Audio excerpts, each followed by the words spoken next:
Hi, I'm Rahul Parashar, founder of Credofy Solutions. We help small and mid-sized businesses grow to millions in revenue using our DRS framework. A UK property investment firm doubled their ROI in just 6 months from 204 to 438% while reducing ad spend by 44%. An artificial grass company scaled from £6,600 per month in revenue to over £136,000 per month in revenue, crossing over 1.5 million in 1 year. And that happened during COVID when most of the businesses were shutting down. We grew their online revenue by 20 times. Also, we shared a free Discovery Handbook. Inside, you will find practical exercises, templates, and key questions for every stage we have covered so far. So go grab it from the video description, follow along. If your business makes less than $1 million right now, what I'm going to share in this video is going to help you cross that mark and scale further.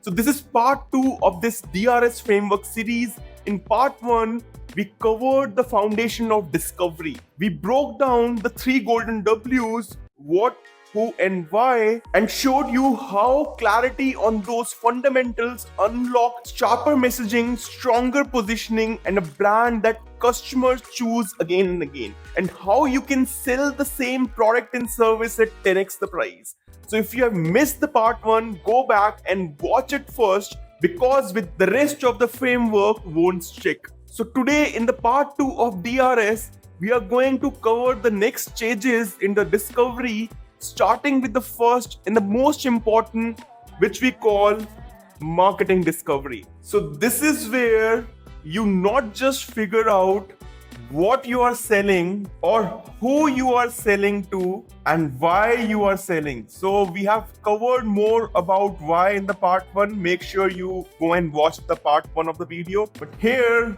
we have not talked about how to reach out to your target audience, how to earn their trust, and how to turn their attention into sales. So today, marketing is not just running ads, and it's not posting on social media, and it's not running campaigns. So marketing is nothing but creating, communicating, delivering, exchanging of value, and this is what also we call the perceptual value to customers, clients, partners, and society at large. But first, all these people, they need to have some sort of a need if you want to do ethical marketing. And value is nothing but benefit minus cost. So they need to feel you have delivered more value and they have paid less cost. Here are furthermore things like segmenting, targeting, and positioning, which we are going to talk about in step 3 of this DRS framework. But this entire thing is your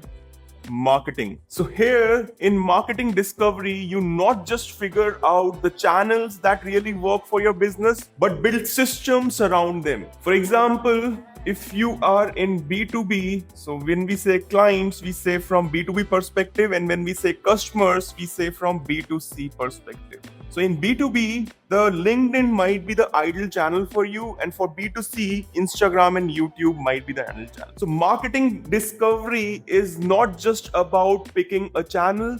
Your ads, website, and content all needs to connect smoothly and work together to guide your customers. So when someone finds you, they know what to do next. And whether that's signing up, booking a call, or making purchase, get this wrong and you will waste money and testing too many things without knowing what's actually working, and be stuck in this business maze forever and never make $1 million. So that's why marketing discovery matters. And to make it easy, we are breaking it into 10 main areas you need to look into: business and marketing alignment, audience and buyer journey mapping, marketing audit, competitor and industry insights, channel strategy discovery, messaging and offers, funnel and conversion optimization, content and campaign planning, budget and resources, measurement and reporting. So let's start at the top. Business and marketing alignment. So this is your business and this is your marketing. Before you spend $1 on ads on any campaigns, you need to make sure your business and marketing are working towards the same goal. So if your sales team can't handle more leads,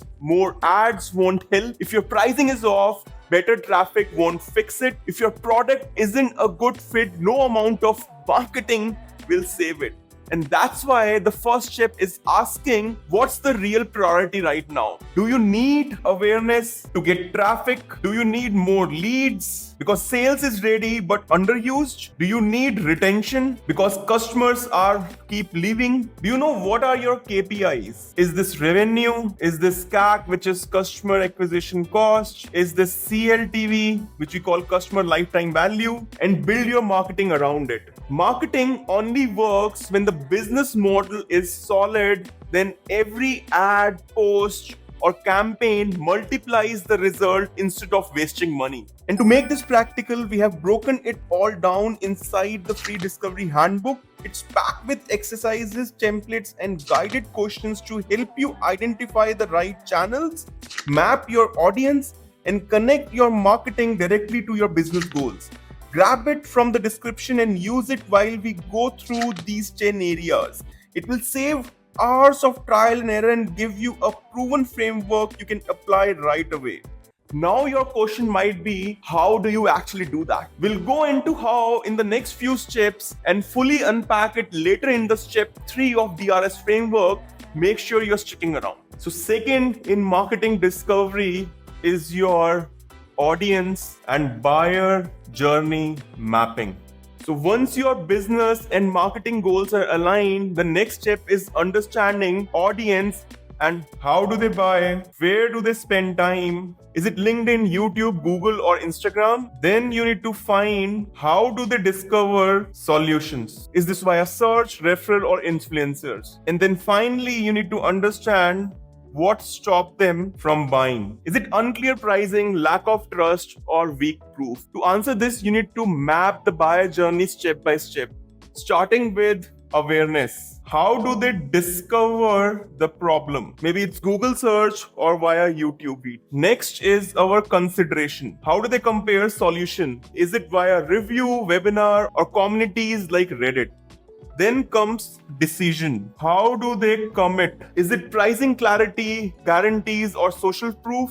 Next is retention and advocacy. After buying, how do you keep them loyal and happy? So they refer others. So most businesses miss this micro movements. These are small points where buyers decides to move forward or drop off.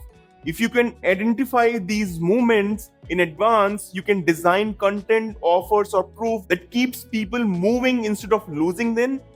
You need to win these micro movements to boost your revenue, your conversion, your sales, and your bottom line. So that's where a simple buyer journey map comes in. So map out these stages. What do they do? How do they feel?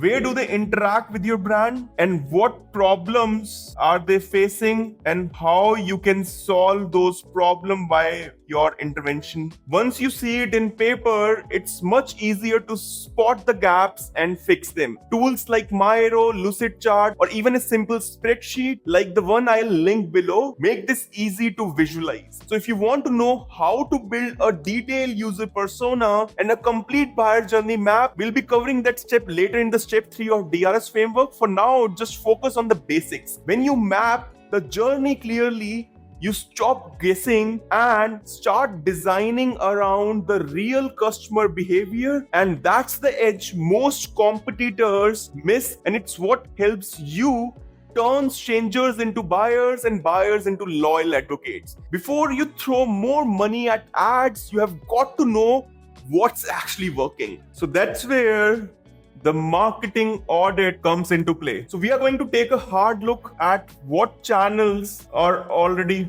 working for you. Is this SEO, ads, social, email, or are there any offline activity that you're doing? Now ask yourself, which of these channels are driving you qualified leads or sales? And which of these channels are just driving traffic but not sales, but helping in brand awareness? So Uber once discovered through an internal audit that they were wasting over 100 million a year on digital ads and money going to the wrong placements, poor targeting, and even an ad fraud.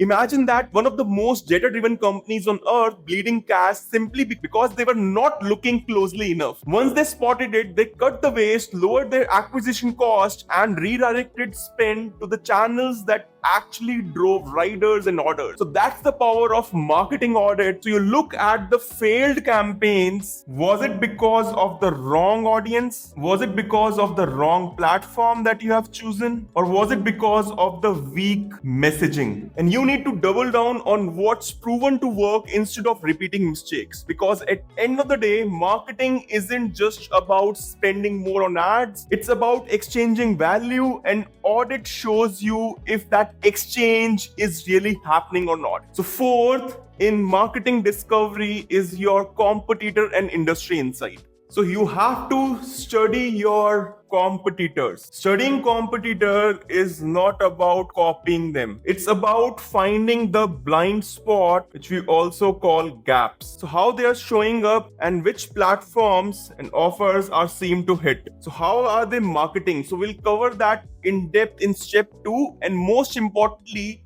what's missing in their playbook. So take Netflix as an example. For years, their competitor leaned only on traditional ads and trailers. Netflix spotted the gap. People didn't just want promos, they wanted conversations. So they doubled down on social, turning their account into meme factories, fan engagement hubs, and mini newsrooms. That content didn't just advertise shows, it created culture. Competitor weren't doing it, and Netflix owned that space. That's the power of industry insights and finding the angle no one else is betting on and making it your advantage. So you need to study what they are not doing, and maybe no one in your space is running webinars or showing behind the scenes or collaborating with influencers. So this gap becomes your opportunity to stand out and claim the market share. So that's where the real power of marketing shows up. Not just in the communication, but in creating something new that delivers value where others don't.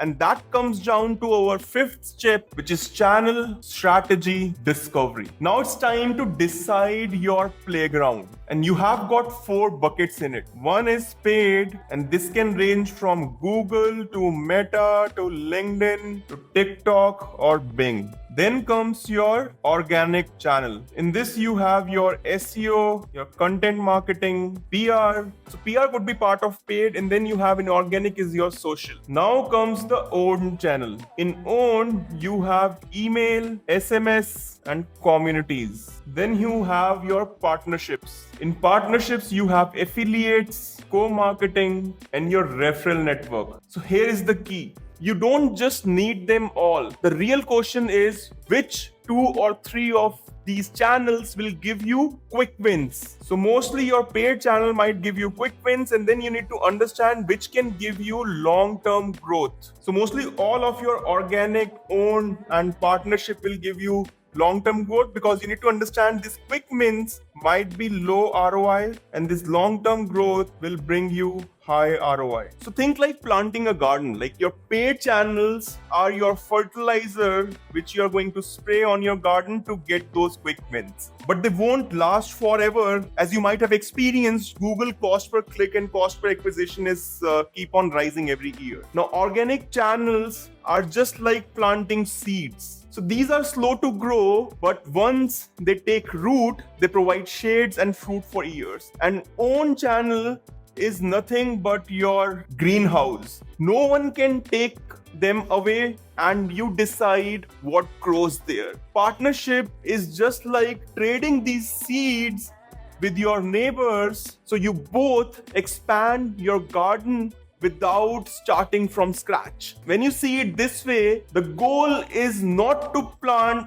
everything at once. It's to balance short-term and harvest long-term growth, so your marketing ecosystems keep producing results year after year. And don't forget, the right channel mix doesn't just deliver your message, it creates new opportunity for customer, clients, and even partners to engage with you. In the next, in marketing discovery, the sixth point is your messaging and offers. So we have already touched this point in the part 1 of the video, but now it gets more tactical. So the question is, what's your actual hook and what's your core offer? You are putting right in front of your target audience. Is it a free consultation, a demo, a webinar, and there could be a lot more. So does your messaging connects customer pain directly to their desired outcome?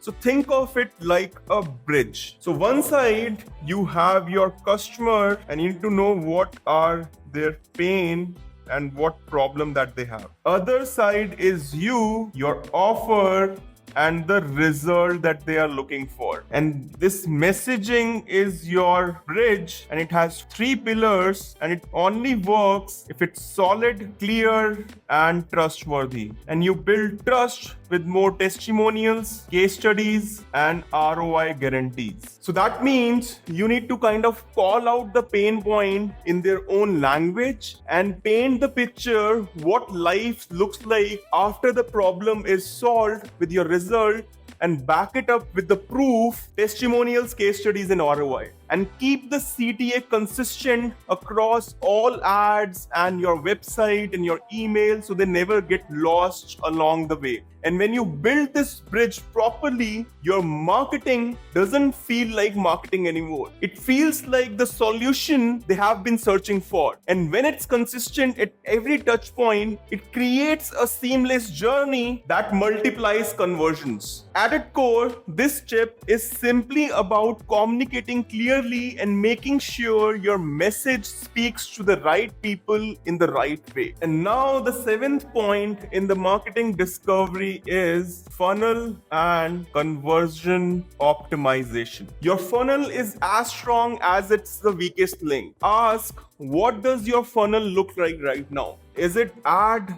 to landing page, to form, to sales call, and to close? And where are leaks actually happening? Is it because of the impressions but no clicks? Or if there are clicks but no conversions? And are there leads but no sales? Or if the people are calling up but dropping off because follow-up stops too soon?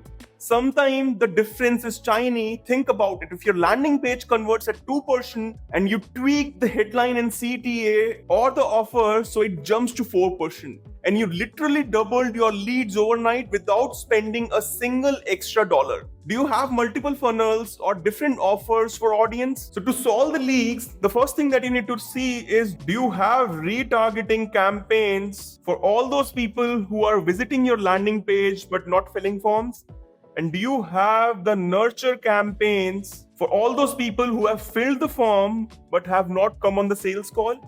And then you need to have follow-up sequences for all those people who have come on sales call but have not converted. So this all will result into boosted revenue. So this is where the marketing shift gears. It's not just about grabbing attention anymore. It's about delivering results and moving people further down the path in your buyer journey until they become your paying customer. Next in marketing discovery is our 8th point, content and campaign planning. So this is where you zoom out and actually map the story you want your marketing to tell. So what are the content format? Is it blog, video, webinar, podcast, case studies, or there could be more, right? And are you planning campaigns around the product launches, seasonal spikes, or industry trends?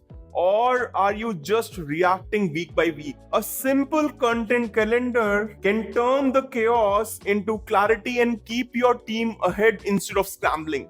And here is the kicker. Great content isn't single use. One webinar can be converted into 10 clips for social. A blog can be converted into email series or even ad creative.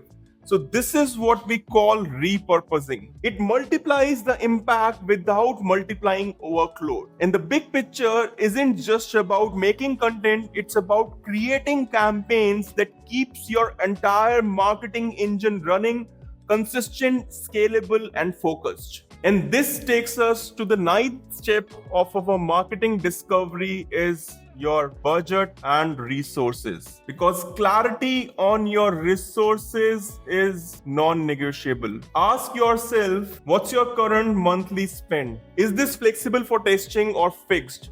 And how is that being spent on various channels? What tools are you currently using? From HubSpot to Google Analytics, MailChimp's Ad Manager?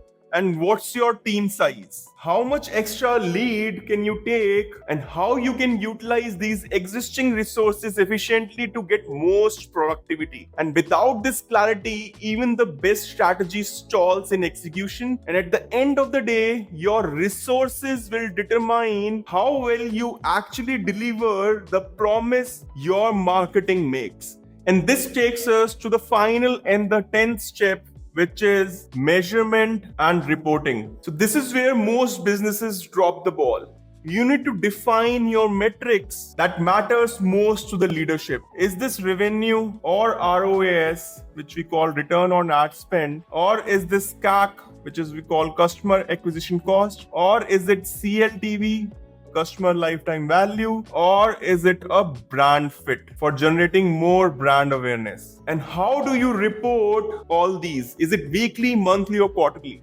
And who owns reporting and optimization? Is it your team, agency, or do you share that responsibility? Because what gets measured get managed, and what's get managed is what grows. So this measurement keeps you accountable and proving that the way you create, communicate, and deliver through marketing is translating into measurable growth. And once you have mapped this marketing discovery, you have got a clear picture of how to reach your audience and what channels matter and where to focus resources. But to actually scale sustainably, you need to go deeper into SEO. And that's bring on to the next step in discovery, which we call SEO discovery, which we will cover in the next video.